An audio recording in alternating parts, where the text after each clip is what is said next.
Okay, so today we're looking at the equations. Yesterday we looked at the graphs. Trying to figure out, okay, what's going on here as far as end behavior. X-intercepts, Y-intercepts, the number of intercepts or the actual intercept itself, if we could figure them out. And now we want to look at the equation and make connections between the coefficients and the constant in the equation and the characteristics of the graph. First off, talk about standard form. So a linear function in standard form is ax plus b, where a is not equal to 0. And from previous, we know that a is the slope and b is the y-intercept. Standard form for quadratic is f of x is ax squared plus bx plus c, where a is not 0. You can't have a 0, it wouldn't be a quadratic, right? There'd be no squared term. And a tells us the direction of opening, and c gives us the y-intercept. And using that information, we can often figure out how many x-intercepts there are, right? If we know it opens down, but its intercept is above the x-axis, then we know there'll have to be 2 x-intercepts. If we know that the well, we know if it opens up and this is below, there'll be 2 x-intercepts, and if it opens up and this is above, then there may be 1. Standard form for a cubic is ax cubed plus bx squared plus cx plus d, and about all we can get out of that is direction of opening and y-intercept, right? But we can talk about turning points as to how many of them there could be, okay? Not necessarily are, but how many of them there could be. So here's just an example. There's a linear. The degree, okay, the degree is the power of x, right? So linear is x to the 1, quadratic is x squared, cubic is x cubed. Number of x-intercepts, there's only going to be 1. Y-intercept is -6. The end behavior, we go from quadrant 3 to quadrant 1 because the leading term is positive. X belongs to the real, y belongs to the real, and number of turning points for this is 0. Now some of this is also true for degree 3, right? Degree 3 will have, degree 3, it'll have a y-intercept, whatever it is. End behavior for odd degrees, though, go from either quadrant 3 to quadrant 1, or it could go 2 to 4.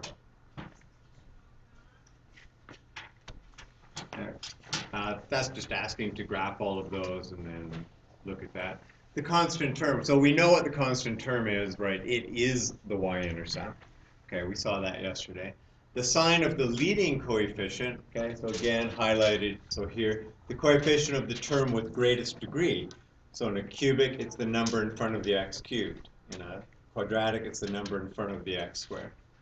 And what does that tell us? Right, it tells us the end behavior. Okay. So we know if it's odd degree and it's positive, it goes Q3 to Q1. If it's odd degree and it's negative, it goes Q2 to Q4. If it's even degree and it's positive, then it opens up. And if it's an even degree and it's negative, then it opens down. Okay, apply the math. Reasoning about characteristics. So here's what we can find from the right. So to get the number of possible x-intercepts, right? Unless it's linear, in which case there's 1 x-intercept. We're looking at what the y-intercept is. We can always get the y-intercept, right? It's always the constant term. End behavior, we can always get the end behavior out of the equation. Domain and range, yeah, domain always reals, right? Range, if it's a quadratic, then it's greater than or equal to a minimum or less than or equal to a maximum.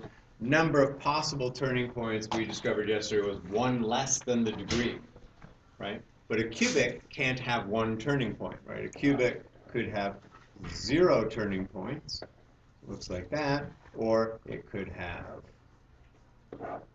2 turning points. But if I try and do 1 turning point, then all we're doing is going back down, and we have to turn again. There'll have to be 2 turning points, right? So 0, 2. You can't say that a cubic could possibly have 1 turning point.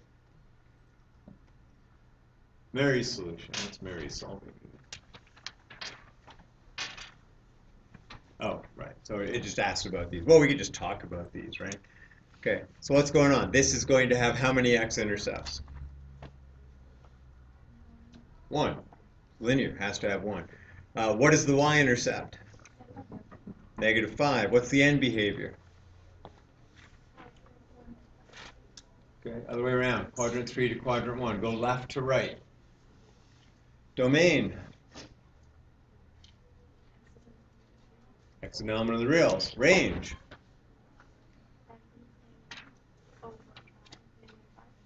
No, just everything. If you're going from Q3 to Q1, you're covering everything, right? So you're doing this. Okay. It's a straight line. Arrows both ends, going to go everywhere. Okay? All odd polynomial functions have a domain of all reals, right? The only thing it doesn't is a quadratic, right? Number of possible turning points. If you're linear, how many times can you turn? 0. You're a straight line. You can't turn. Quadratic. Number of possible x-intercepts. How many could this have? Okay, could have 2. Why? Okay. It opens down, but there's points above the axis, right? Because it's intercepting, the y-intercept is 8. It's positive. So you're looking at something that's got this, but it opens down. So it's going to have 2.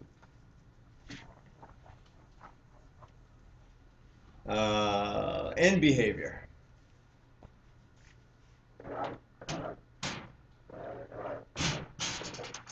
What's the end behavior? 3 to 4. Okay.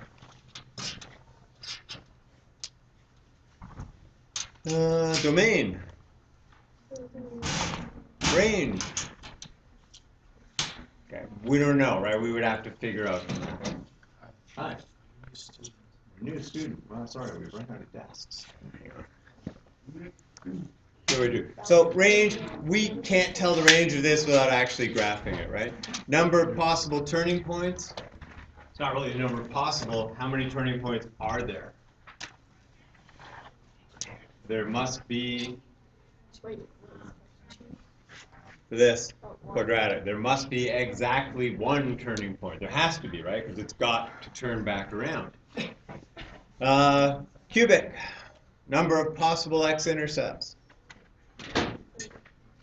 3, 4, 4, 4. No, you can't have 0. Got to go. Remember, its end behavior is Q3 to Q1, so it has to go through the x-axis, or it's Q2 to Q4. Which one is it in reality? Or maybe it could be 3 to 1. Why 3 to 1? That's positive. Okay. So think about it. If you want to think about it this way, think about, when x is 1,000,000 and you cube 1,000,000, you're going to get a number way bigger than any of these guys, right? And then you're going to multiply it by 2, and it's going to be like 2,000,000. So you're going to have to end up here. Okay. So it's, whoops, there's no little jiggle there. I don't know what it is, right? I only know that, well, it could have 1 x-intercept, could have 2 if this does this, and it could have 3 if that does that. Okay. So all we can tell is possibilities with that, but the end behavior, we know, it's Q3 to Q1. Domain is reals, range is also reals, all odds, real range, right? Again, because you're doing this.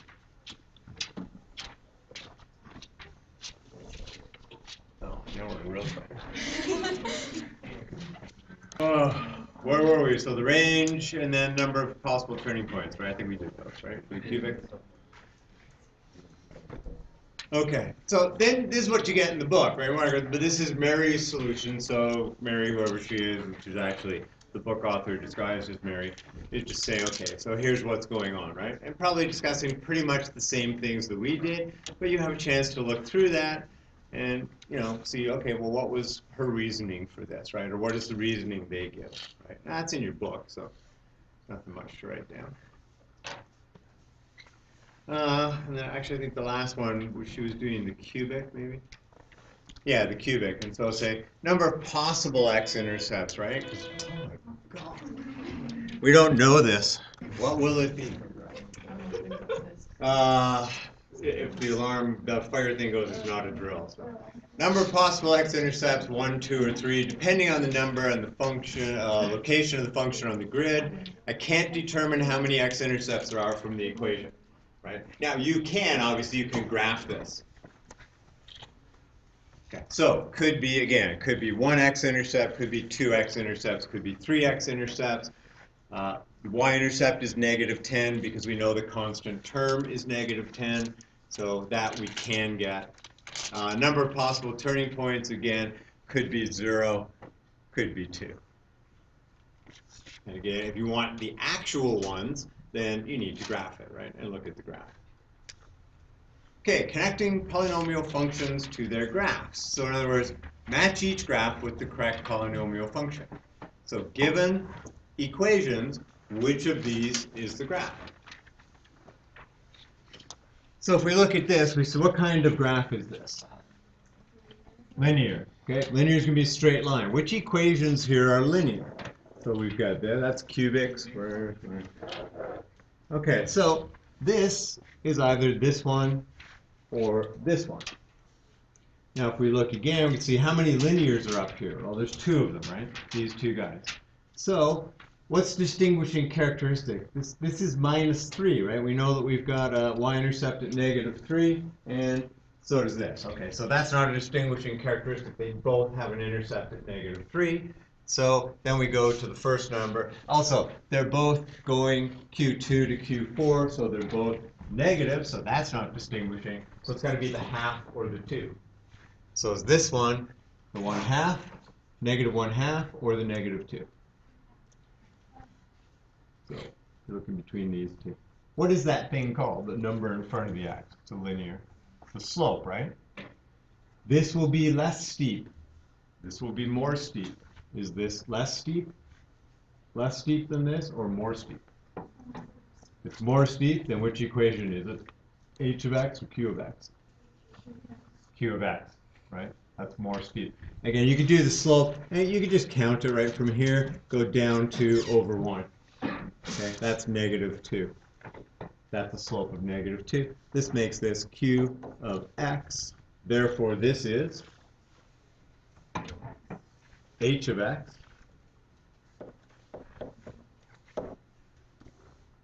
whoops, put that back. And it bounces.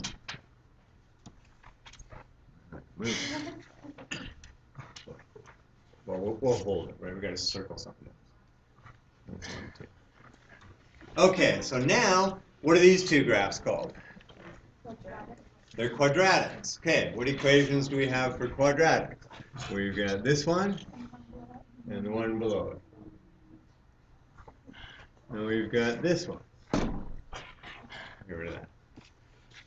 Okay, so figure it out. You figure it out. This one's actually kind of fairly easy, right? Because there is a difference between what on here. These guys are the same, these guys are the same, these guys aren't. What are these guys? The y-intercepts. Okay, so which one's f of x? II or IV? II, right. So this is f of x. And therefore, this is k of x, right? And it is, right? Because it's got the +1. That's a +1. That's the +1. Okay, so you're looking for, what's distinguishing. And on these 2, the linear ones, it wasn't the y-intercept. I can look for y-intercept of -3, but they've all got y-intercept of -3. I can look for their behavior, end behavior, and same there. Both of those quadratics are positive, so their end behavior is Q2 to Q1, regardless, and they both have that. So we needed to look at the characteristic of the intercept. Okay, and then we've got IV and VI. So what's distinguishing there? What's the distinguishing characteristic between G of x and P of x?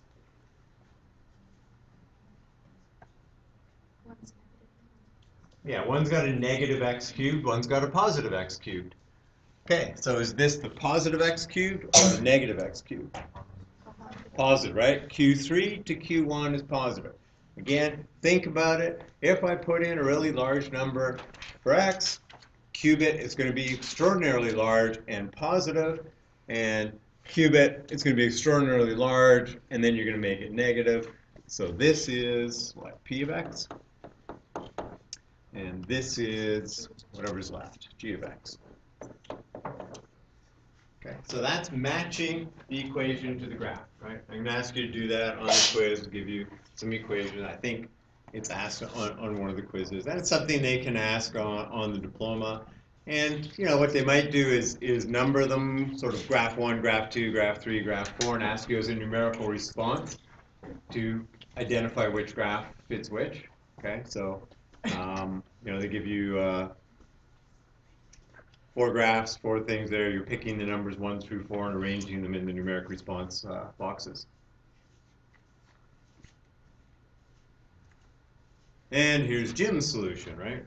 Well, we don't need Jim's solution, we've got our own. But again, if you want to read through that to see the reasoning they give, then you can do that. Reasoning about the characteristics of graphs of polynomial functions. Sketch a graph. So here, we're giving you some characteristics, and we're saying, now, you have to sketch a graph that matches these characteristics. So the first characteristic is the range is y is greater than or equal to -2, which tells me it's what kind of graph? It's got to be a quadratic, right? Because quadratics either open up or they open down, and their range is limited, whereas linear and cubics have a range which is all real numbers. Okay, so y is greater than or equal to -2. We have a y-intercept of 4. Okay, so let's plot this. Now let's label it, okay? I'm going to ask you to draw a graph with characteristics. If you know the y-intercept is 4, put a little 4 there just to show, okay, that's my y-intercept. And I need y is greater than or equal to -2. So down here, I've got -2, and I know y is greater than or equal to, so we'll throw the vertex there and draw that. So does that graph meet the characteristics? Is y greater than or equal to -2? Again, label the -2, right? Yes, it is. Does y-intercept 4? Yes, it is. Okay, good. We've got it, right? So again, from the characteristics, you're saying, oh, this is a quadratic. Okay, and it opens up, because y is greater than or equal to. Great. Questions? Nope. My daughter texting me, Brandon Banks re-signed with the Ticats. So. Range, y belongs to the real. There is turning points, one in quadrant 3 and another in quadrant 1. What kind of graph is it? Linear, quadratic, cubic? Got turning points, so it can't be a straight line. Its range is all real numbers, so it can't be a quadratic. So it's a cubic. Okay, what do we want? Turning points, 1 in quadrant 3. Okay, so here's the quadrant, right? 2. So I got a turning point in quadrant 3 and another in quadrant 1. So I could do this. Range is all real numbers. Does that match what the characteristics? Okay, can I do it the other way around? No, I don't think so, right? Because you can't be turning up here and then turn again here, right? Because if you try and try and do this, I can't get a turning point here, right? Because if I do this here, I'm going to have to turn again to go up. So this first one, right? That's that's what matches the characteristics.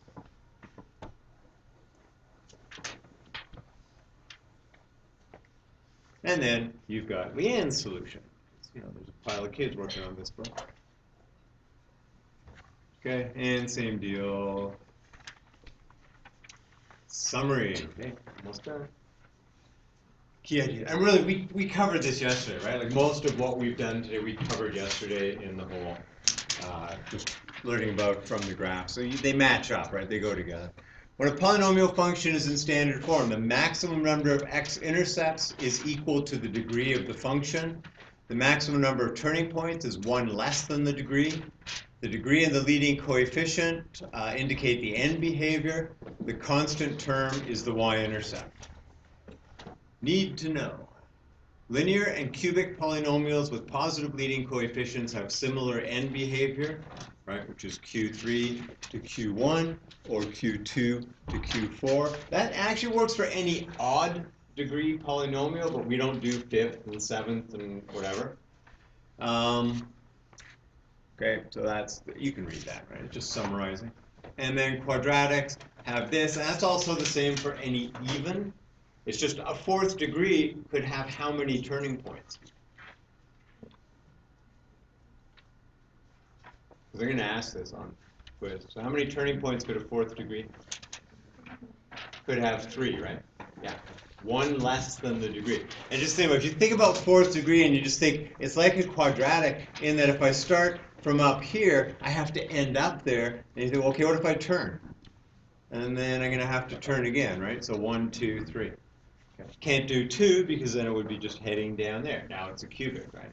So I have to turn again, right? Or you could just do this. This could also be a fourth degree, right? Has 1 turning point, okay? So we're going to have 1 or 3. Can't have 2.